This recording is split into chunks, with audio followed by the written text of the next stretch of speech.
나라가 어지럽다 못해 폭도까지 활개치는 시대가 된 것 같아 참으로 개탄스럽습니다. 서울 서부지법에서 폭동을 일으켜서 현행범으로 체포된 인원만 86명입니다. 이 정도 규모라면 사실상 조직적으로 벌인 폭력 사태라고 봐도 무방할 것입니다. 경찰이 이 폭동을 부추기고 지시한 교사자를 끝까지 추적하겠다고 하는데 매우 당연하고 합당한 조치라고 판단됩니다. 지금 이 사태에서 가장 악질적인 존재는 선동꾼들입니다. 윤석열 내란숙의 지지자들을 자극하고 선동해서 가장 위험한 곳에 앞세우고 정작 자신들은 따뜻하고 안락한 곳에서 모종의 이익을 얻으려는 자들이 존재하는 것 같습니다. 오죽하면 고기방패라는 비인간적이고 섬뜩한 표현이 국민사회에서 회자되겠습니까? 이런 선동꾼들까지 발본색원해야 폭동이 완전히 근절될 수 있습니다. 그런데 여권의 몇몇 인사들이 그 선동꾼을 자처하는 것 같습니다.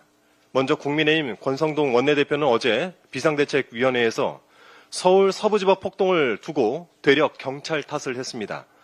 경찰이 과잉 대응했다는 취지에서 폭력의 책임을 시위대에 일방적으로 물을 수 없는 상황이라고 주장을 하면서 경고를 날린 것입니다. 폭력은 무엇으로도 정당할 수 없으며 특히 판사 집무실까지 난입하며 판사를 찾아 나선 폭도들의 폭력 행위까지 감싸기에는 논리도 빈약합니다. 그런데 이런 말도 안 되는 논리를 신남성연대라는 집단이 고스란히 받아서 선동을 이어가는 형국입니다.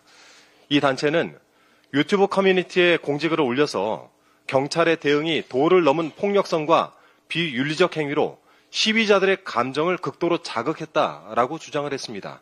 그러면서 경찰 행위와 관련된 자료를 수집하겠다고 합니다. 상황이 이러한데 본인들이 내세워서 뽑은 대통령이 내란을 일으킨 것도 모자라 그 대통령을 옹호하는 세력의 폭동까지 선동하고 있는 것입니까? 여기에 윤상현 의원은 서울 서부지법 폭동 사건의 트리거로 지목되고 있습니다.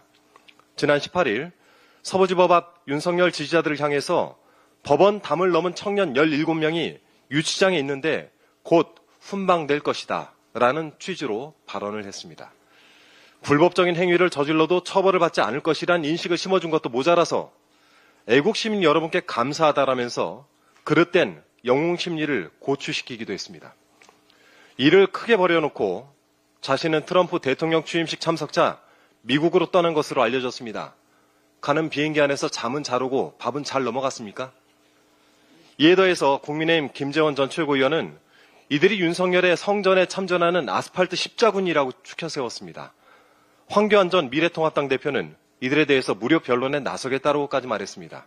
그러면서 다른 변호사들에게는 실비라도 지급해야 한다고 계좌 번호를 공개해 모금을 시작했습니다. 이해를 할 수가 없습니다, 정말. 온라인에서는 119 자유민주항쟁 선언문이라는 괴 문서가 떠돌고 있는데요. 이 글은 지금 바로 행동하라라는 선동성 글로 끝맺음하고 있어 대단히 위험해 보입니다. 집단적으로 이성을 놓은 것 같습니다. 다시 한번 강조합니다만 국민의힘은 이런 선동을 당장 멈추기 바랍니다. 노벨문학상 수상자 알베르 카뮈는 이런 문장을 남겼습니다. 어제의 범죄를 처벌하지 않는 것은 내일의 범죄에 용기를 주는 것이다. 내란숙의 윤석열이 불법적 비상계엄을 선포한 지 오늘로 벌써 48일째입니다만 내란에 대한 사법적 조치, 윤석열에 대한 탄핵 심판이 적법하게 진행되고 있습니다. 그렇게 믿습니다. 그 틈을 타서 이런 폭동이 발생한 것을 보니 여러 조치들에 더욱 속도를 붙여야 되겠습니다. 더불어민주당은 이번 서울 서부지법 폭동에 확실하게 대응해서 두 번 다시는 이러한 범죄가 발생하지 않도록 최선을 다하겠습니다.